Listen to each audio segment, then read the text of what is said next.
Alors, Chaf, est-ce que tu peux m'expliquer ce que c'est que l'hypnose? Alors, l'hypnose, très simplement, très basiquement, c'est un état qui est généré grâce à la suggestion. Alors, c'est une définition toute simple. L'idée, c'est de mettre quelqu'un dans un état différent pour permettre à son inconscient de travailler. Voilà.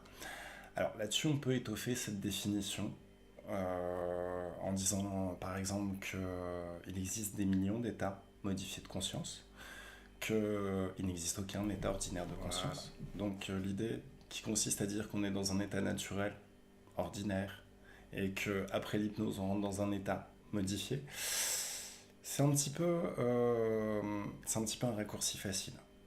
Disons que en permanence, un état ordinaire est composé d'une suite d'états. Par exemple, une personne va se lever le matin de bonne humeur, va avoir envie de manger, c'est déjà un autre état, va se préparer pour aller au travail, ce qui va le mettre dans d'autres états. Donc, au travail, vraisemblablement, il va avoir une succession d'états qui peuvent être liés au stress, à la concentration, au bien-être, à l'idée de détente, aller, par exemple, penser à ses vacances. Toutes sortes de comportements. Alors, l'idée de l'hypnose, c'est d'utiliser les mots et la capacité des mots à décrire des situations pour permettre à une personne de diriger ses états internes. Bon, alors le plus souvent, on fait ça à but d'apprentissage, pour permettre à une personne d'apprendre d'autres comportements. Voilà. Mais alors, qu'est-ce que c'est que l'hypnothérapie? Alors justement, l'hypnothérapie, c'est comment utiliser en fait les techniques de l'hypnose pour permettre à une personne de régler des problèmes thérapeutiques. Alors, quand j'ai commencé à faire de l'hypnose, il y a un livre qui m'a beaucoup parlé, qui m'a beaucoup aidé, qui se nomme, je crois, Provocative Hypnotiste, Hypnose, Hypnosis, Provocative Hypnosis, de Jürgen Rasmussen, dans lequel il y a une métaphore de la thérapie hypnotique. En fait, pour lui, la thérapie hypnotique, c'est de transformer les balles en chats. Alors, si on donne un coup de pied à un ballon, la position finale du ballon ne dépendra que de la force du coup qu'on lui aura donné et de la disposition des lieux, la géographie des lieux. Si on fait la même chose avec un chat, il va peut-être se prendre le coup, mais il va peut-être esquiver, il va peut-être attaquer, il va peut-être fuir. À savoir comment va réagir ce chat. Pour l'hypnose, l'hypnothérapie, il est déterminant d'ajouter du choix dans un contexte qui, jusqu'à présent, n'a amené qu'une seule réponse. Par exemple, un contexte, si une personne est fumeuse et a toujours des comportements de fumeur, ça peut être intéressant de créer des comportements de non-fumeur pour lui permettre de switcher euh, de ses anciens comportements à ses nouveaux comportements. Donc de donner du choix, en fait. Pareil, si quelqu'un est insomniaque, par certains côtés, si on regarde l'hypnose comme quelque chose d'appris, euh, comme un apprentissage, on peut considérer aussi que un insomniaque apprend à être insomniaque. Là, lui permettre d'apprendre des comportements de narcoleptique, ça peut être intéressant. La réciproque est vraie. Si quelqu'un est narcoleptique et qu'on lui apprend à être insomniaque, il est guéri. En fait, l'hypnose considère les personnes comme des ordinateurs, un petit peu, des ordinateurs biologiques qui ont appris certains comportements en fonction de leur parcours. Et l'idée de l'hypnothérapie, c'est de leur permettre d'apprendre d'autres comportements qui sont beaucoup plus adaptés en fait à ce qu'ils ont à vivre au quotidien, donc beaucoup plus efficaces. Donc par certains côtés, de leur donner du pouvoir sur leur vie de tous les jours. Et toi, qu'est-ce que tu fais en tant qu'hypnothérapeute avec tes clients? Alors moi, je suis vraiment sur ces grands principes de pensée. L'hypnose, c'est de l'apprentissage. Donc pour moi, l'expérience hypnotique, c'est vraiment la méditation assistée, la préparation mentale pour sportifs de haut niveau. La personne va venir me voir dans mon cabinet, je vais créer un contexte dans son esprit qui va lui permettre d'apprendre de nouveaux comportements, mais de façon si réaliste que s'il les avait appris à l'extérieur. Donc au final, on va se reposer sur les capacités d'apprentissage de la personne, d'apprentissage accéléré, pour lui permettre vraiment de développer un comportement qui soit efficace très très rapidement. Alors en règle générale, le gros du travail, même s'il y a plein de comportements qui sont appris pendant la séance, le gros du travail se fait pendant la semaine, quand la personne retourne dans sa vie tous les jours et que son inconscient commence à incorporer tout ce qu'elle a appris, à l'utiliser et à voir. Donc là, en règle générale, il y a un certain tri qui est fait sur les comportements, un certain nettoyage. Ensuite, en règle générale, je demande à la personne de m'appeler après ce petit nettoyage, donc une semaine, 2 semaines après, juste pour évaluer un petit peu la progression, son avancement par rapport à son objectif, ce qui reste encore à parcourir. Est-ce que c'est bon? Est-ce qu'elle a tout ce qu'elle veut? Est-ce qu'il faut prévoir une autre séance? Voilà.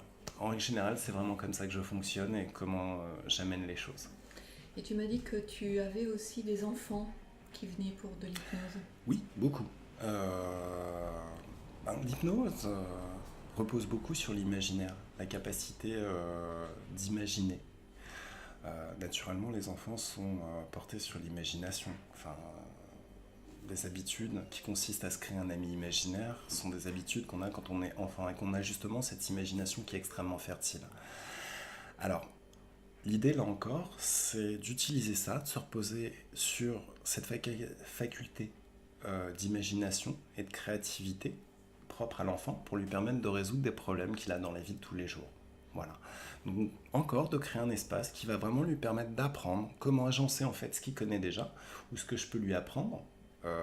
Parce que au final, l'hypnose, ça reste aussi comment utiliser son cerveau. Par certains côtés, les gens qui ont des peurs ont appris à avoir peur.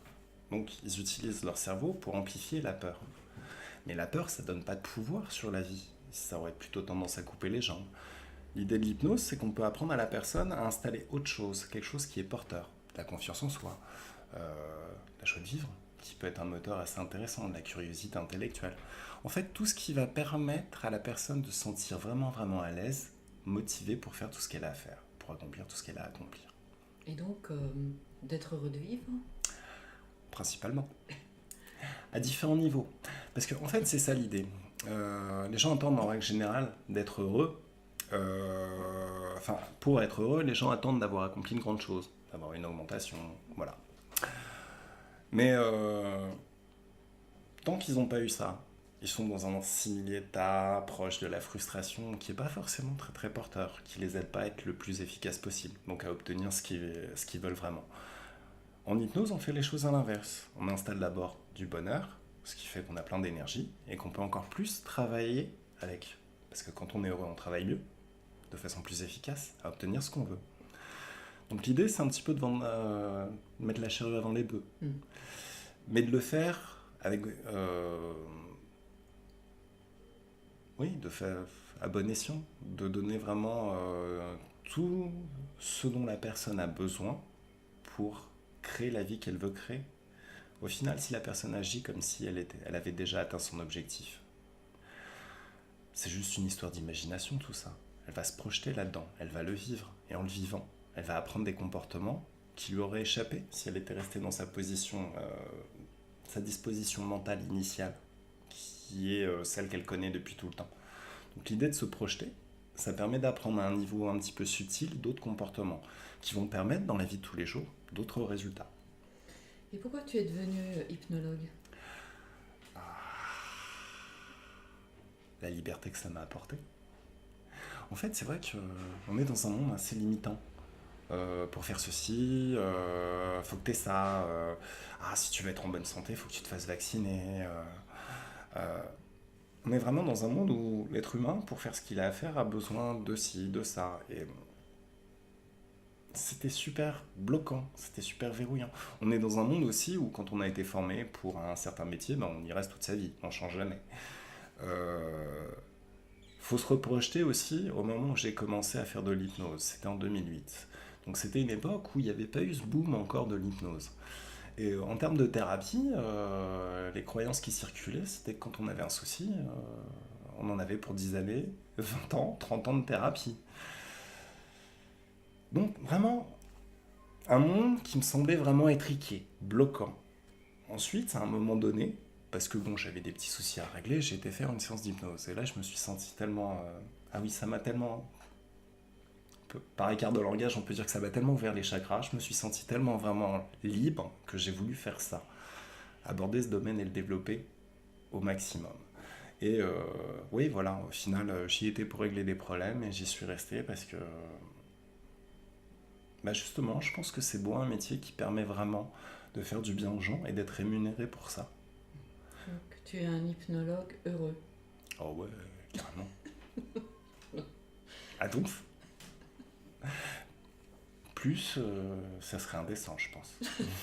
Non, sérieux, j'ai l'impression de rêver. Il n'y a rien de mieux que ce que je vis en ce moment.